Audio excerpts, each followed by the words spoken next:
There has been a lot of talk online about how to board the Tron Lightcycle run vehicles and if people of certain body shapes and sizes can fit on them.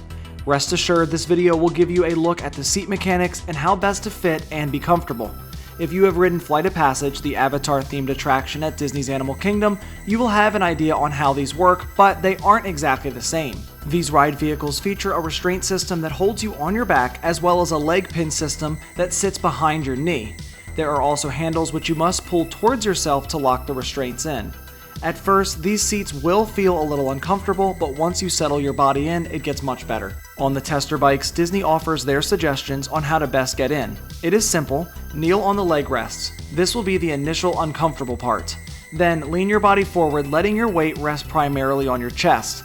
This will take away from the shin pressure. Then, reach out and grab the handlebars. When you pull the handlebars towards you, the back restraint will come down and the knee pins will come forward. From my experience, you have to pull down harder than you think. Especially laying down, this is a bit of a forceful pull. Do not be afraid that the back restraint will fall down on you on its own.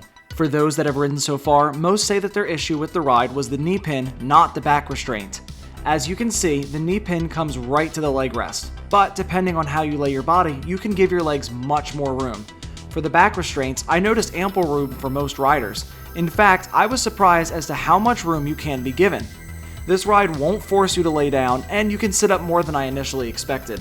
Everyone is different, as are their experiences. If you want to get in the queue feeling more confident, there is a tester seat outside of the attraction near the main entrance.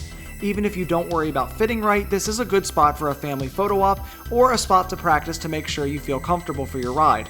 This is a unique coaster with a unique restraint system. For my first ride, it did take me a while to feel truly comfortable in the seat. Another thing to note, these ride vehicles have a special storage unit for small items. Disney does not allow wrist-mounted GoPros, so I had to store it when I got to the ride. In this area is a storage container. It easily held my iPhone and GoPro with wrist strap. The space is larger than it looks, so any size smartphone should be no problem, but leave the iPad, cameras, and bags in the free locker storage area. To recap, these aren't your normal roller coaster ride vehicles. They do take a second to get used to. You can even see me misstep and not fully go over the bike in my initial test. You want to put pressure on your legs as you get in and kneel. Yes, it's going to be a little uncomfortable temporarily. Then lay down, applying pressure to your chest. Those with larger chests, it may help to maneuver yourself a bit to get your body right. You're going to be glad you did when you go for the launch. Then, pull the handlebars down. Again, they are a bit stronger than you may expect. Just make sure not to pull down crazy fast and hit yourself in the back. Your leg pins will come out behind your knees.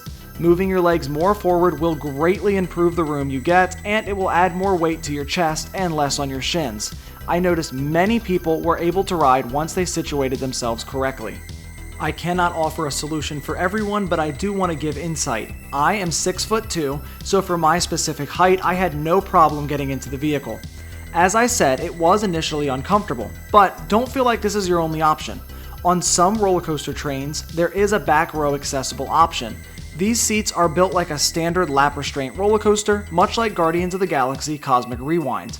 Unfortunately, it's not on every coaster train, so those having to transfer from wheelchairs or someone who wants to utilize these back row seats may have to wait additional time. These seats are much more accommodating, so if you don't feel like the bike seat is for you, there is another option. As always, the cast members are extremely helpful. Just flag someone down for assistance.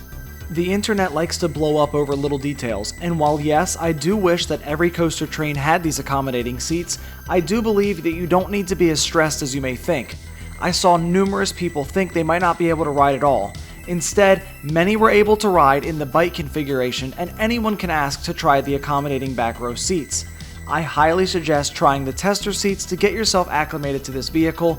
The initial launch is intense, just as much so as Rock and Roller Coaster at Disney's Hollywood Studios. Comfort is key, and I think it is very achievable once you know how to sit. Getting on that tester seat will ensure a more enjoyable experience. As a major Tron Legacy fan, this new coaster is a welcome addition to the Magic Kingdom. The building is simply gorgeous, as is the queue and ride vehicles.